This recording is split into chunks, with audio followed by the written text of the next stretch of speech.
ಸ್ನೇಹಿತರೆ ನಮಸ್ಕಾರ. ಹೇಗಿದ್ದೀರಿ ಎಲ್ರೂ? ಪ್ರೇರಣಾ ವಾಹಿನಿ ಯೂಟ್ಯೂಬ್ ಚಾನಲ್ಗೆ ಸ್ವಾಗತ ಸುಸ್ವಾಗತ. ಉತ್ತಮ ಮಾತುಗಾರಿಕೆ ಹೇಗಿರಬೇಕು? ಜನರೊಂದಿಗಿನ ಉತ್ತಮ ಸಂಪರ್ಕಕ್ಕೆ ಅಥವಾ ಉತ್ತಮ ಒಡನಾಟಕ್ಕೆ ನಾವಾಡುವ ಮಾತು ಎಷ್ಟು ಉಪಯುಕ್ತ ಹಾಗೂ ನಾವಾಡುವ ಮಾತಿನಲ್ಲಿ ಪ್ರಬುದ್ಧತೆ, ಸ್ಪಷ್ಟತೆ ಇದ್ದರೆ ಎಲ್ಲಿ ಬೇಕಾದರೂ ಜೀವಿಸಬಹುದು. ಹಾಗೆ ನಾವು ಎಷ್ಟು ಮಾತನಾಡಬೇಕು, ಹೇಗೆ ಮಾತನಾಡಬೇಕು ಎಂಬುದನ್ನು ಈ ವಿಡಿಯೋದಲ್ಲಿ ನೋಡೋಣ ಬನ್ನಿ. ಕೆಲವರಿಗೆ ಮಾತೇ ಬಂಡವಾಳ. ಉದಾಹರಣೆಗೆ ಹೇಳುವುದಾದರೆ, ಉತ್ತಮ ನಿರೂಪಣೆ ಮಾಡುವವರಿಗೆಲ್ಲ ಬಂಡವಾಳವೇ ಮಾತು. ಒಮ್ಮೆ ಅನುಶ್ರೀ, ನಿರಂಜನ್ ದೇಶಪಾಂಡೆ, ಮಾಸ್ಟರ್ ಆನಂದ್ ಇನ್ನೂ ಮುಂತಾದವರುಗಳನ್ನು ನೆನಪಿಸಿಕೊಳ್ಳೋಣ. ಇವರುಗಳು ಹಾಕುವ ಬಂಡವಾಳ ಹಣದ ರೂಪದ್ದಲ್ಲ, ಮಾತಿನ ರೂಪದ್ದು. ಇವರೆಲ್ಲ ಎಲ್ಲಿ, ಹೇಗೆ, ಎಷ್ಟು, ಯಾವ ರೀತಿ ಮಾತನಾಡಬೇಕು ಎಂಬ ಅರಿವನ್ನು ತಿಳಿದಿರುವವರು. ತುಮಕೂರಿನ ಪಾವಗಡದ ಮಂಜು ಅವರಿಗೆ ಹೀಗೆ ನಿರೂಪಣೆಯ ಅವಕಾಶ ತಾನಾಗಿಯೇ ಒಲಿದು ಬಂದಿತ್ತು.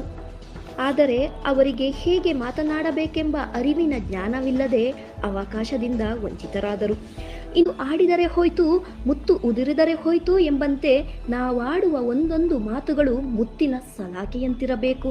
ಹಾಗೆ ನಮ್ಮ ಜನರಲ್ಲಿಯೂ ಕೂಡ ಕೆಲವರು ಏನೂ ತಪ್ಪೇ ಮಾಡದಿದ್ದರೂ ತಪ್ಪಿತಸ್ಥರ ಜಾಗದಲ್ಲಿ ಕೂತು ಬಿಡುತ್ತಾರೆ.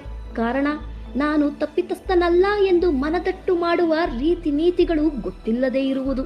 ಹಾಗಾದರೆ ನಾವಾಡುವ ಉತ್ತಮ ಮಾತುಗಳು ಹೇಗಿರಬೇಕು ಎಂಬುದನ್ನು ಒಂದೊಂದಾಗಿ ನೋಡೋಣ ಬನ್ನಿ. ನಾವಾಡುವ ಮಾತುಗಳು ಉದ್ದೇಶಪೂರ್ವಕವಾಗಿ ಹಾಗೂ ಮಾನಸಿಕ ಸಿದ್ಧತೆಯಿಂದ ಕೂಡಿರಬೇಕು. ಸುಸ್ಪಷ್ಟ ನಿರರ್ಗಳ ಉಚ್ಚಾರ ಇರಬೇಕು. ಮಾತಿನ ಅರ್ಥಕ್ಕೆ ಅನುಗುಣವಾಗಿ ಧ್ವನಿಯ ಮಾನಸಿಕ ಸಿದ್ಧತೆಯಿಂದ ಕೂಡಿರಬೇಕು.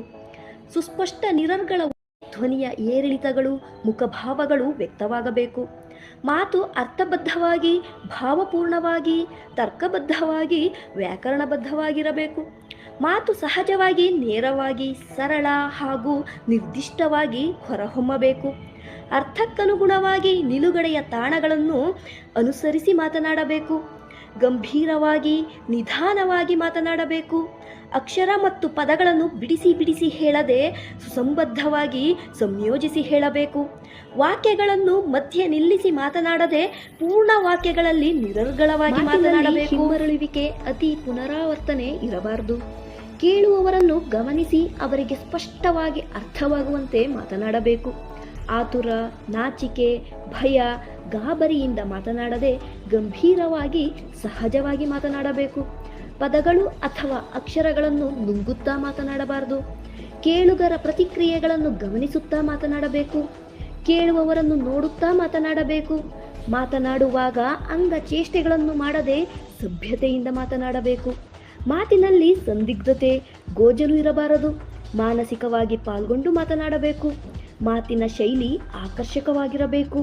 ಭಾಷೆಯ ಜಾಯಮಾನ ಹಾಗೂ ವಿಷಯದ ಸ್ವರೂಪಕ್ಕೆ ಹೊಂದುವ ಶೈಲಿ ಇರಬೇಕು. ವಿಷಯ ನಿರೂಪಣಾ ಕ್ರಮದಲ್ಲಿ ಮಾತನಾಡಬೇಕು. ಮುಖ್ಯ ವಿಷಯಗಳನ್ನು ಕೇಂದ್ರೀಕರಿಸಿ ಅವುಗಳನ್ನು ಪುನರಾವರ್ತಿಸುತ್ತಾ ಮಾತನಾಡಬೇಕು. ಸಂಭಾಷಣೆಯ ರೀತಿ ಮಾತನಾಡಬೇಕು. ಕೇಳುಗರಿಗೆ ಹಿತವೆನಿಸುವ ರೀತಿ ಮಾತನಾಡಬೇಕು. ಅವರಿಗೂ ಮಾತನಾಡಲು ಅವಕಾಶ ನೀಡಬೇಕು. ಆತ್ಮವಿಶ್ವಾಸದಿಂದ, ಸ್ಫೂರ್ತಿಯಿಂದ, ಕಳಕಳಿಯಿಂದ ಮಾತನಾಡಬೇಕು. ವಿಷಯದ ಪೂರ್ಣ ತಿಳುವಳಿಕೆ ಪಡೆದು ಮಾತನಾಡಬೇಕು. ಇನ್ನೊಬ್ಬರು ಮಾತನಾಡುವಾಗ ಅಡ್ಡ ಮಾತನಾಡಬಾರದು. ಸೂಕ್ತ ಸೂಚನೆಗಳು, ನಿರ್ದೇಶನಗಳನ್ನು ನೀಡುತ್ತಾ ಕೇಳುಗರ ಅವಧಾನ, ಆಸಕ್ತಿಯನ್ನು ತಮ್ಮತ್ತ ಸೆಳೆದುಕೊಳ್ಳುತ್ತಾ ಮಾತನಾಡಬೇಕು. ಸುತ್ತಿ ಬಳಸಿ ಮಾತನಾಡದೆ ನೇರವಾಗಿ ಮಾತನಾಡಬೇಕು. ಮಾತು ಕೃತಕ, ಯಾಂತ್ರಿಕವಾಗಿರದೆ ಸಹಜ, ಆತ್ಮೀಯ ಹಾಗೂ ಬೋಧಪ್ರದವಾಗಿರಬೇಕು. ತಿರುಳಿಲ್ಲದ ಮಾತಿನಿಂದ ಪ್ರಯೋಜನ ಇರುವುದಿಲ್ಲ. ಸಂದರ್ಭಕ್ಕನುಸಾರವಾಗಿ ಹಿತಮಿತವಾಗಿ ಮಾತನಾಡಬೇಕು. ಅರ್ಥ ಮಾಡಿಕೊಳ್ಳುತ್ತಾ ಅರ್ಥಬದ್ಧವಾಗಿ ಮಾತನಾಡಬೇಕು. ಆತುರವಾಗಿ ಮಾತನಾಡದೆ ಯೋಚಿಸಿ ಮಾತನಾಡಬೇಕು. ಏನು ಮಾತನಾಡಬೇಕು, ಎಷ್ಟು ಮಾತನಾಡಬೇಕು, ಹೇಗೆ ಮಾತನಾಡಬೇಕು ಎಂಬ ಅರಿವು ಇರಬೇಕು. ಉತ್ತಮ ಮಾತುಗಾರ ಉತ್ತಮ ಕೇಳುಗನಾಗಿರುತ್ತಾನೆ ಎಂಬ ಮಾತಿದೆ. ಅನವಶ್ಯಕವಾಗಿ ಮಾತನಾಡದೆ ಬೇರೆಯವರ ಮಾತನ್ನು ಕೇಳುತ್ತಾ ಕಡಿಮೆ ಮಾತನಾಡಬೇಕು. ಮಾತು ಕಡಿಮೆ ಮಾಡಿ ಯೋಚನೆ, ಆಲಿಸುವಿಕೆ ಹಾಗೂ ಕೆಲಸವನ್ನು ಹೆಚ್ಚು ಮಾಡಬೇಕು. ಇದು ಸ್ನೇಹಿತರೆ, ಉತ್ತಮ ಮಾತುಗಾರಿಕೆ ಹೇಗಿರಬೇಕು ಎಂಬುದರ ಬಗ್ಗೆ ಜೀವನಕ್ಕೆ ಅಳವಡಿಸಿಕೊಳ್ಳಬೇಕಾದ ಮುಖ್ಯವಾದ ಒಂದಷ್ಟು ಮಾತುಗಳು. ಈ ವಿಡಿಯೋದ ಬಗ್ಗೆ ನಿಮ್ಮ ಅನಿಸಿಕೆ ಹಾಗೂ ಅಭಿಪ್ರಾಯಗಳನ್ನು ಕಮೆಂಟ್ಸ್ನಲ್ಲಿ ತಿಳಿಸಿ. ಮುಂದಿನ ವಿಡಿಯೋದಲ್ಲಿ ಮತ್ತೆ ಭೇಟಿಯಾಗೋಣ ಅಂತ ಹೇಳ್ತಾ ಇಂದಿನ ವಿಡಿಯೋವನ್ನು ಮುಗಿಸುತ್ತೇನೆ. ಧನ್ಯವಾದಗಳು ಸ್ನೇಹಿತರೆ.